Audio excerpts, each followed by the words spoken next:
Hello again and welcome to Fast Error-Free English. I'm Nenye, your teacher, and today we're going to correct another error in writing. And this time we're going to talk about how to avoid writing sentences that have comma splices. Our aim today is to ensure you're better able to write correct sentences by avoiding comma splices. And as our objectives, we have the fact that you're able to recognize comma splices so that you will avoid them, and also correct sentences given to you by writing a paragraph without any comma splice in it. First of all, what makes a sentence complete? For a sentence to be complete, it requires two things: a subject that will say or name the performer of the action or who you're talking about, and then a predicate with a verb that will give an information about the subject. And I'm going to put a link to another video where we have dealt with this in fragments. Try and watch that video. So in example 1 here, we have the boy came here. This sentence has complete information because it has a subject, the boy, and it has an information about the subject, that is the predicate, came here. That's the same in examples 2 and 3. There's a subject and there's a predicate.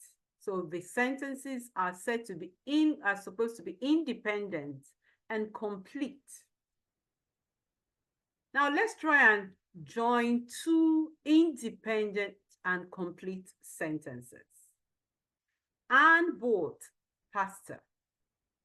Anne is a subject and it has a predicate, bought pasta. Independent, it can stand on its own. Another independent sentence with complete information, remember, she also bought soup. How do we join these two ideas? Now, when you're writing, you wouldn't like to write simple sentences like this all through because that would be a lower level of writing. You would like to form longer sentences by joining ideas together. But how do we join them? Can we use a comma? No. Let's find out why. If you have a look at this, we have Anne bought pasta soup. Doesn't sound correct. But we have Anne bought pasta and soup. So we have to use a conjunction because it did not make sense when we joined this with a comma. So we cannot join with a comma. Let's try another one. What if we add a third information? Anne bought pasta. First complete information with subject and predicate. She also bought soup. Two are the second correct information and complete independent idea. A third idea has been added. She bought bread as well. And we want to join these three independent and complete information together into one sentence. Can we now use a comma? Yes. We will use a comma to join the first two and use a conjunction to join the third one. And the sentence will now be Anne bought pasta, comma, soup, and bread. So let's have another example. Let's join another set of ideas. Leah flew in late last night. Complete information. And the second complete information, she had to check into a hotel. Can we join these two complete information with only a comma?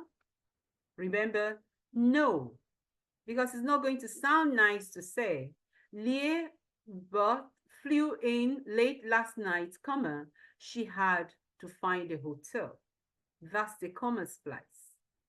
But if we use a conjunction it will make sense. Leah flew in late last night and had to check into a hotel.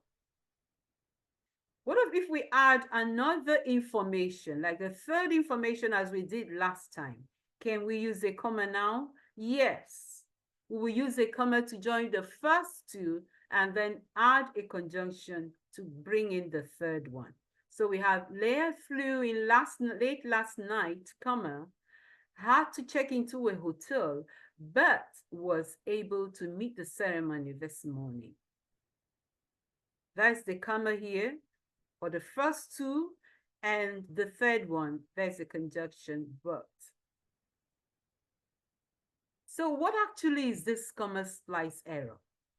It means that while writing, you're joining two complete information with only a comma.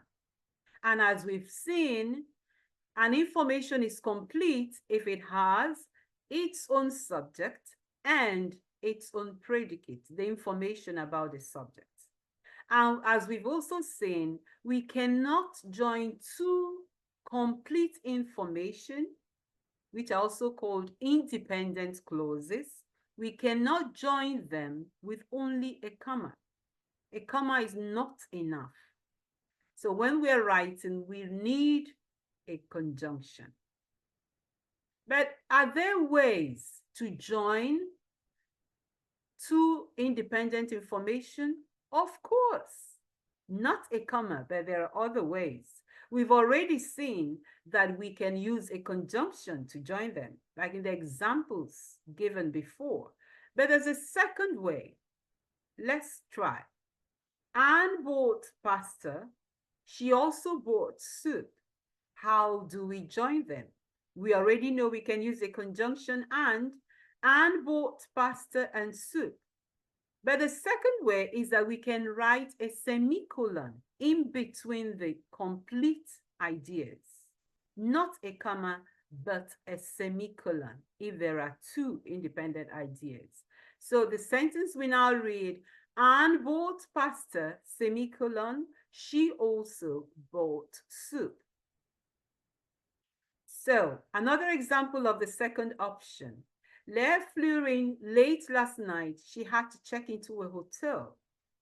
We've already seen that we can use a conjunction to make it Leah flew in late last night and had to check into a hotel. But second option, as we've now seen, is that we put a semicolon, not a comma, in between. And the sentence will read, Leah flew in late last night and she had to check into a hotel. There's a semicolon, not and there. Okay, so to avoid comma splices, we have three options. We can choose to leave the sentences separately with full stops, as in the examples we started with. Nenya loves teaching English, full stop. She mostly teaches adult students. However, since you want to show that you know a lot more, you're in a higher level, it will be good to join these into different longer sentences. And that's where the comma splice error comes in when you're trying to do this. But we've seen that there are two other options. You can join with a conjunction and, but, however, or whatever, whichever conjunction you want. Or you just put a semicolon in between the two complete ideas. Now, since we've understood the error and how to correct it, it's time to practice. Remember, for practice, you can pause this video and try this on your own before you come back to look at the corrections. There are actually two example practices. We have 1A, 1B. You can choose to do any of them according to your level, or you can choose to do both of them. So this is the first one. You have to identify and correct the comma splices. And this is the second one, which you can see is longer and has more advanced words in it. It's still the same thing. Identify the comma splices, the same rules apply. to avoid them and correct them. Give them the two options that you have. Either put a semicolon or use a conjunction, unless you want to use a full stop and separate the sentences as they are. Now it's time for the correction. As you will see, we've used and here to join the two ideas. Originally, it had a comma. That was its comma splice. We had, I love Wet Blue Hotel, comma, I want to stay there for a week.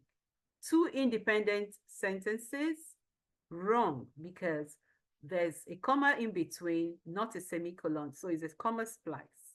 And we've decided to join them with a conjunction. The same thing happened here, but we chose another conjunction, but, and another one here, and. But this last one, we decided to be different and do what? Use the second option, which is to add a semicolon in between. So we have, my friend and I stayed there for one night, semicolon, we had a great time. And for the second correction, you will notice that here I decided to break the sentence into two completely and start a new sentence altogether, as we saw in the examples. But here, I decided to add a conjunction. So we're going to end this with a summary gap fill to be sure we got everything we were taught today. So fill in the correct expressions and words. A complete information must have two parts. The first part is called a subject, good, because it names the part, the person, or the thing we're talking about. While the second one does what? It gives an information on the subject, and it's called a predicate. And of course, it has to have a verb. Going up further, in writing, we must not join two complete information with a comma, because that would be an error code, a comma splice. Instead, if we do not want to write the sentences as separate sentences with full stops, then what we can do is to join the two information with either a suitable conjunction or a semicolon. I hope you got all that. Very good, very good. So for the next practice, this is going to be an assignment, and I hope you will try it. You can do it. Write a paragraph on any topic of your choice. Choose any topic. Write as many sentences as you can under that topic, not less than about 5. Then carefully check each sentence, one after the other, to be sure that there's no comma splice in any of them. When you finish this, if you decide, you can tell us your experience, make comments below, tell us what you want us to teach you. And if you're interested in having the PowerPoint slides for this lesson, you will see a link to them below this video. Also check all our other videos and learn a lot more. See you in the next video. Thanks for listening.